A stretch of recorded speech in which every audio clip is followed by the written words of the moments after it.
여러분, 혹시 코스닥에 투자하고 계신가요? 그렇다면 지금부터 정말 중요합니다. 지금 코스닥 시장에서 말이죠. 엄청난 대청소가 시작됐거든요. 내 소중한 본, 이 투자금을 지키려면 모든 투자자가 반드시 알아야 할 새로운 상장 폐지 규칙.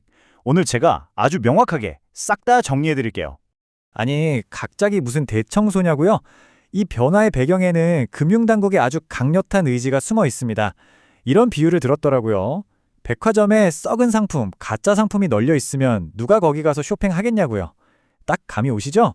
부실한 기업들을 싹 솎아내서 이 시장의 신뢰도부터 다시 세우겠다. 바로 이겁니다.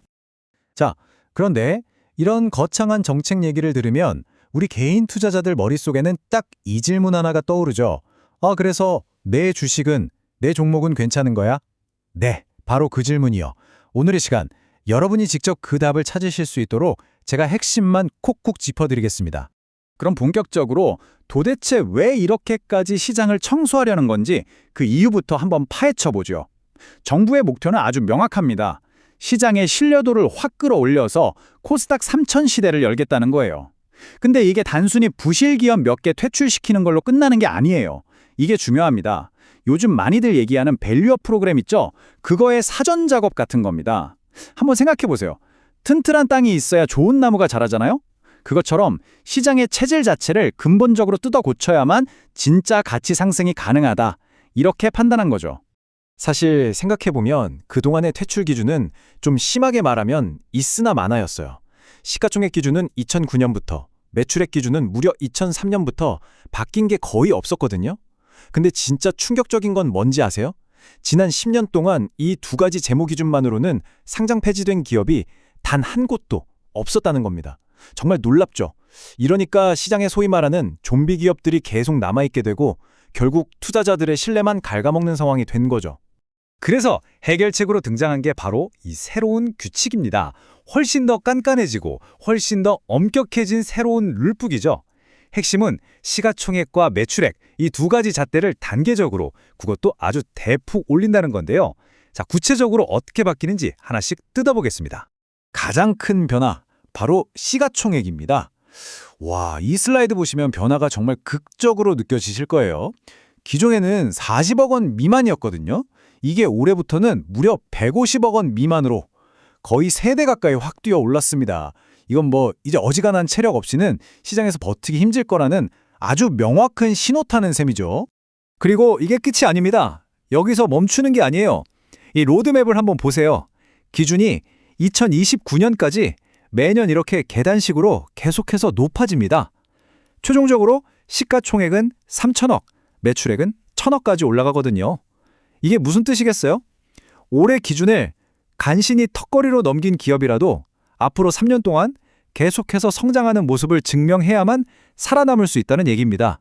자, 그렇다면 이 새로운 규칙 때문에 지금 당장 발등에 불이 떨어진 기업들은 과연 얼마나 될까요? 지금부터는 좀 더 구체적인 숫자랑 실제 기업들 사례를 보면서 그 충격이 어느 정도인지 한번 체감해 보겠습니다. 현재 한국거래소가 이 회사 상장 유지해도 괜찮을까 하고 본격적으로 심사 중인 기업만 23곳에 달합니다. 여기에는 우리 귀에 익숙한 자이글이나 삼천리 자전거 같은 이름도 포함되어 있어요. 그러니까 이게 절대 남의 일이 아니라는 거죠. 이 차트를 보면 문제의 심각성이 그냥 한눈에 딱 들어오죠. 보세요. 최근 데이터를 기준으로 봤을 때 당장 올해부터 적용되는 시가총액 150억 원 기준에 미달하는 기업이 18곳이고요. 매출액 30억 원 기준에 못 미치는 기업은 무려 80곳이나 됩니다. 이미 수많은 기업들이 절벽 끝에서 위험 신호를 보내고 있는 거나 마찬가지예요. 실제 사례를 보면 이게 더 와닿으실 겁니다. 더 테크놀로지, IM, 투비소프트 같은 곳들은 시가총액이 1천억 원도 안 되고요. 매출액 쪽은 상황이 더 심각합니다.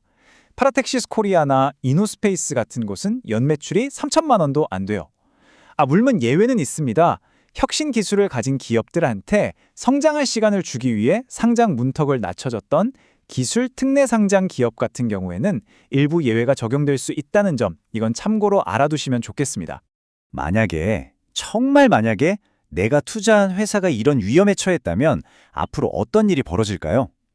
관리 종목으로 지정되는 것부터 상장 폐지까지 우리 투자자들이 반드시 알아둬야 할 4단계 퇴출 절차를 제가 아주 알기 쉽게 설명해 드릴게요.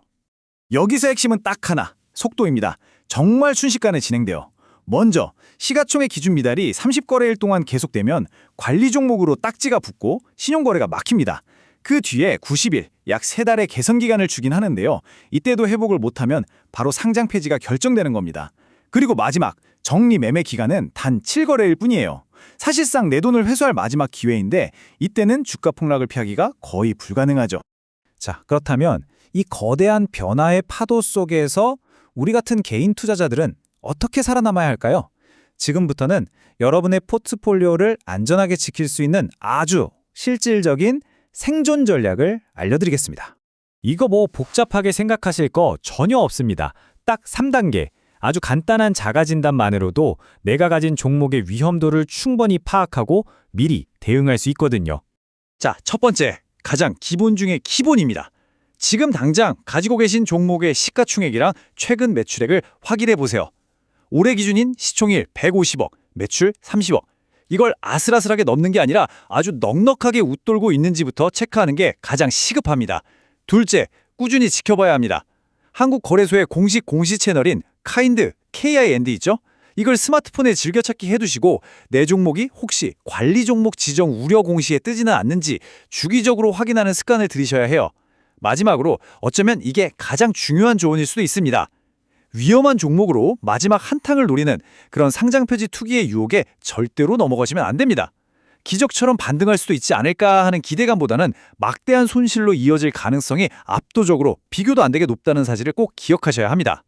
이번에 이렇게 대대적으로 시장을 정화하는 작업은요, 코스닥 시장의 체질 자체를 근본적으로 바꾸려는 시도입니다. 부실 기업이 정리된 건강한 시장은 자연스럽게 외국인 투자자들도 끌어들일 수 있고 이게 바로 진정한 밸류업의 튼튼한 기반이 될 수 있겠죠. 과연 이 시장 대청소가 우리가 그토록 기대하는 코스닥 3000 시대의 개막을 알리는 화려한 축포가 될 수 있을까요? 그 결과는 어쩌면 우리 모두의 현명한 투자 판단에 달려 있을지도 모르겠습니다.